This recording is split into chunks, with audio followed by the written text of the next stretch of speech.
Welcome to Photoshop Before and After. I'm your host, Robert Hankins, and today I want to look at a very simple concept, but one that we can make really a good correction to our photos, and that is red eye enhancement. The cursed red eye is sometimes impossible to avoid when shooting because just the lighting situation and it had to hit a lot of flash to them. Fortunately, with Photoshop, red eye removal is only a few click process in the very basic sense. So we have this photo here. I'm going to go ahead and zoom in. I'm going to use Control Plus, whatever method you want to use. There's other ones as well, but I use Control Plus and Control Minus to zoom in and out quite a bit. And there's a red eye tool, which is actually by default look like this. It's a little spot healing brush. It's the seventh one down in the toolbar. But if you click and pull out all the ones with the little triangle, you pull out, you have the red eye tool. You can also use Shift and J if you like to toggle through them. You'll get this red eye tool. We can control the pupil size and the darkened amount. I don't find they make a lot of difference really either way. But once you have those, wherever, the default is 50 and 50, you can click somewhere above where you include the entire eye, and then let go. Click the other eye, it's not as bad, and the red eye is reduced. So we have from original, the different steps, not bad.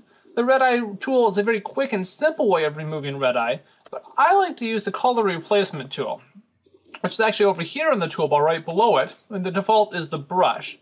But if you have the brush, toggle down, Shift B, toggle down, or color replacement tool. And what the color replacement tool does is it actually takes your foreground color, whatever you have right here, this top layer, right now it's a darkish color, almost black, not quite, and it likes to mix that with this little brush, the little crosshairs I have here. And it does that by a couple different methods, by hue, by saturation, color, and luminancy.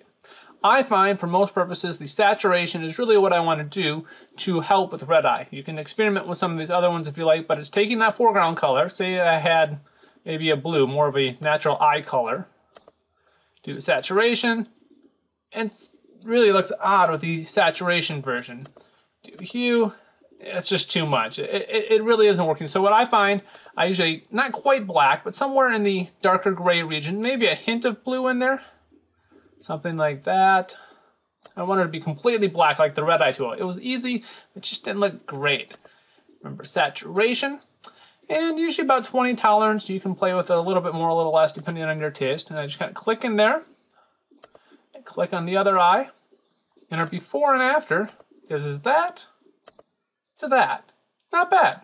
A quick and simple tool. And that's our quick tip for Photoshop Before and After.